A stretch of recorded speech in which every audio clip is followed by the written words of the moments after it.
This is Ag Matters PM from the Iowa Agribusiness Radio Network, brought to you by the Iowa Soybean Association, your daily recap of the information that affects Iowa's farmers, producers, and consumers, right here in the heart of the heartland. With reports from our award-winning broadcast team of Dustin Hoffman, Riley Smith, and Mark Magnuson. Now, from the IARN studios in Des Moines, here's Mark Magnuson. Hello and welcome into today's episode of Ag Matters PM on the Iowa Agribusiness Radio Network. I'm Mark Magnuson. Today is Thursday, September 15th, and we're so glad you could join us for today's show. In today's show, I will visit with Mark Storr at the Farm Progress Show in Boone earlier this month. And of course, we will talk about all things happening in the world of ag as far as agronomy and how the plants are doing, how the crops are doing, and what we're looking for as far as harvest is concerned. And also we will have the ag weather outlook for you. But first, let's take a check of the farm market recap. It's time now for the Ag Matters PM Closing Market Summary, your source for market analysis and settlement prices from the day's trade in Chicago, courtesy of the folks at AgMarket.net. At the end of another trading day here on Ag Matters PM, we are joined by Kaden Sweeney from AgMarket.net. Kaden, what did we see today in the grain markets? Yeah, man, I think, the prototypical harvest market where we just kind of grind lower, we've kind of finally seen that come into effect this week.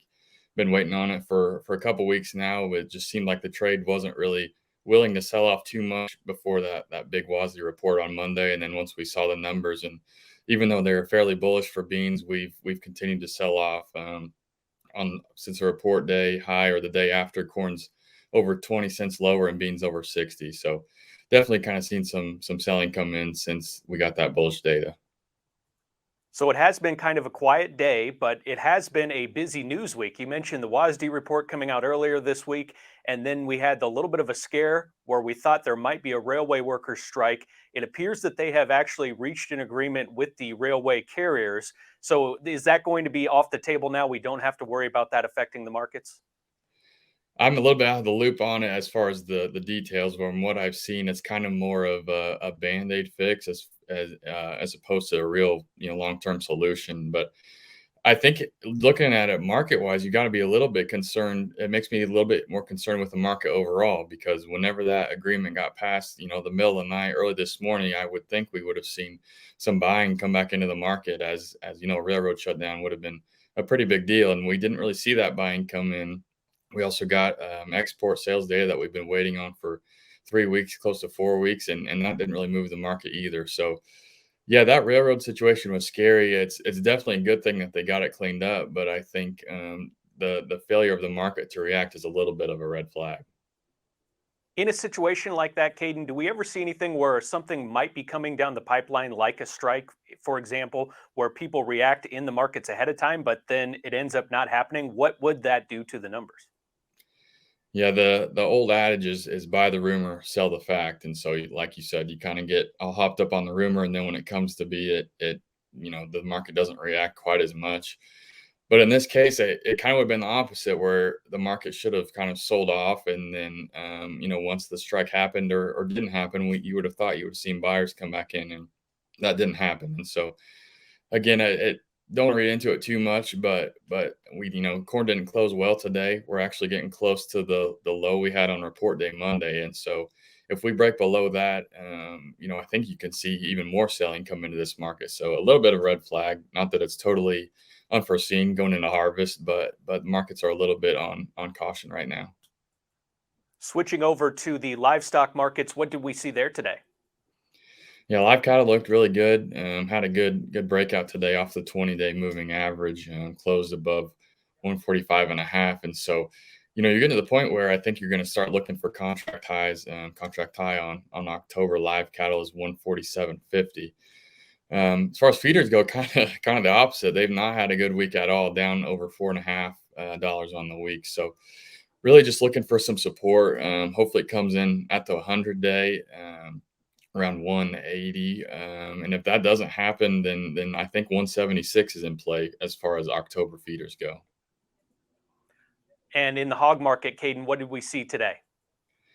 Yeah, I talked about last week. Had a pretty good set of moving averages around the 95 mark on October and thought, well, it could be a little bit hard to get through that. And we actually done that this week. Kind of went down and retested today and held. So I think hog market looks good.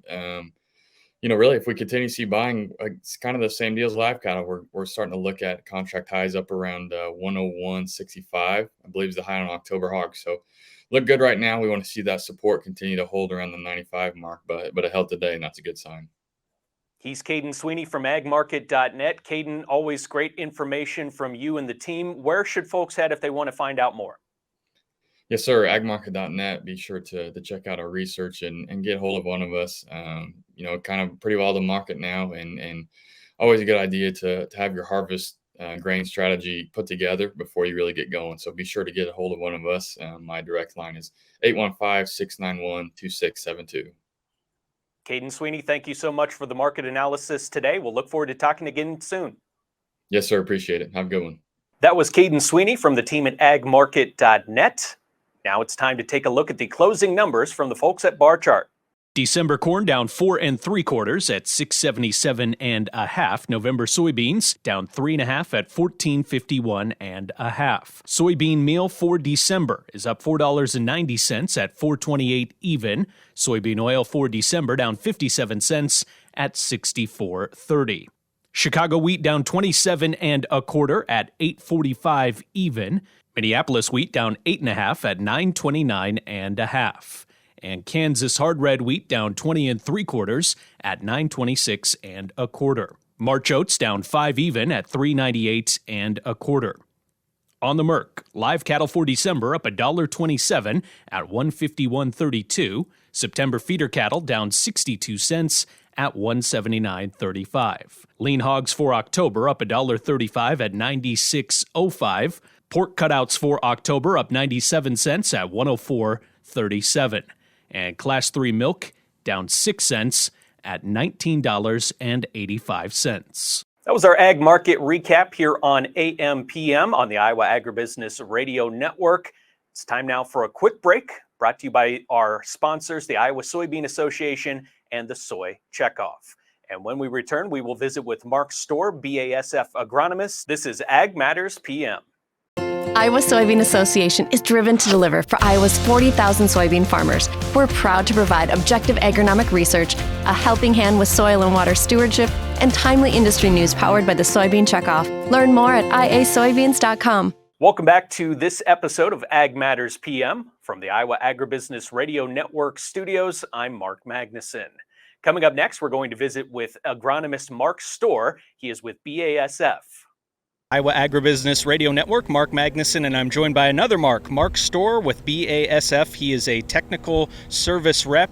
And Mark, we are here today to talk just about the general state of things. And we'll start off, the state of Iowa. Every cycle we see a lot of different weather conditions, but sometimes they're not as stark as we saw this year, where we had dry on the west part of the state, east part of the state very wet. What has that meant for the crop conditions currently? Yeah, we've had the extremes.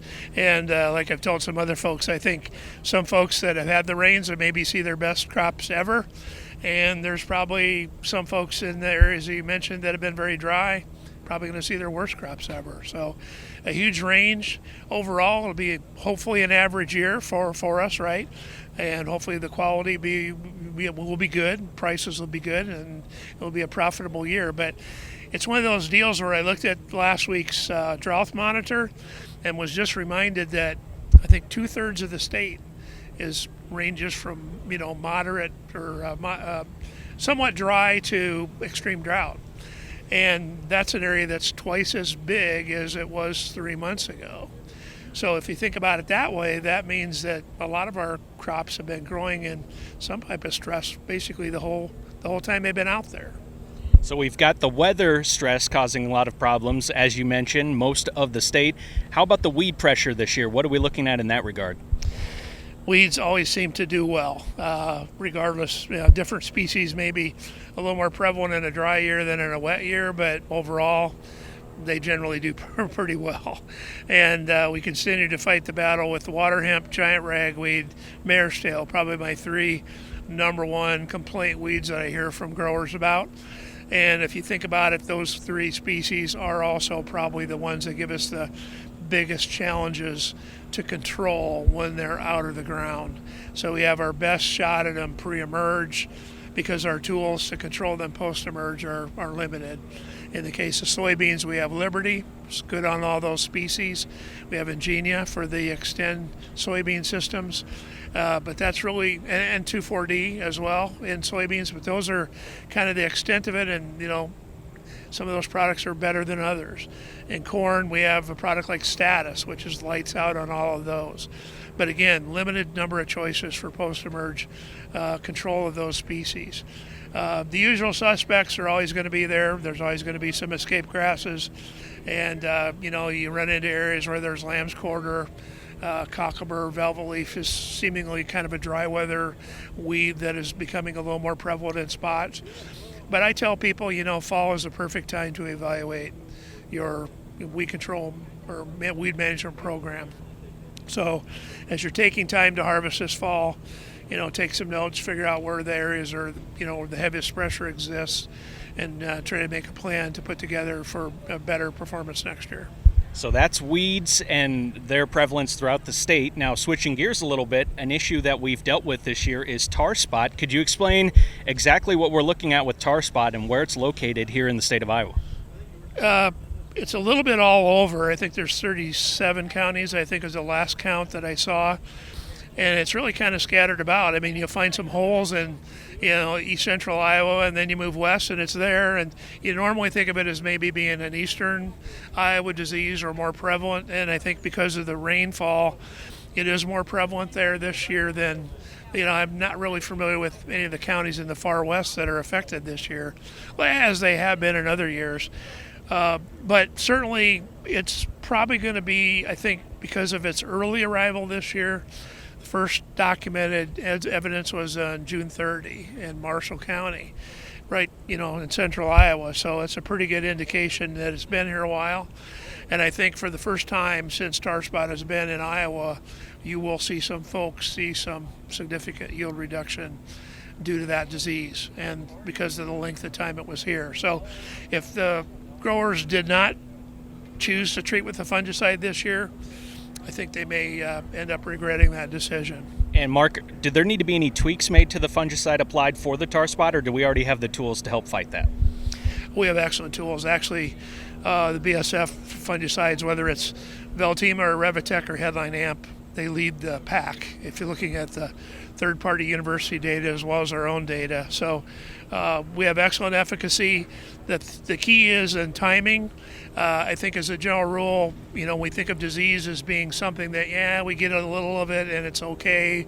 The crop can tolerate that. Well, unfortunately with tar spot, that's not the case, because you can have a plant that looks pretty good, fairly green, and then 3 weeks later the corn is dead. And it's like, that's never a good day when you see that type of rapid death. So that's where I say, I think for the first time ever, there will be some, and some, it's kind of strange because probably the hottest pocket I have just north of me in north central Iowa, right on Highway 3 in that Franklin County area. And why there, I don't know. They did have some rains mid-season that a lot of other places missed out on. Maybe there was more humidity. We've certainly had a lot of hot weather, which you'd think would normally not be conducive to good tar spot development, but it doesn't seem to have negatively affected it this year. Mark, with what the time frame is when we put in crops this year, what we've seen from some of the weather extremes, what are we looking at for harvest times this year as far as you see it right now? I think it'll be late. Looking at the corn here at the Farm Progress Show, which is early corn, it's just half milk line. I know they're disappointed it's still 40% moisture and not able to combine. So that's a pretty good clue that we are behind. And I know if you talk to growers, start looking at corn, break those cobs, look for that milk line. A lot of times it's only halfway down or 3/4. So we still got a ways to go. I'm thinking on this early corn here, in this area near Boone, maybe a couple weeks, it might be, goable.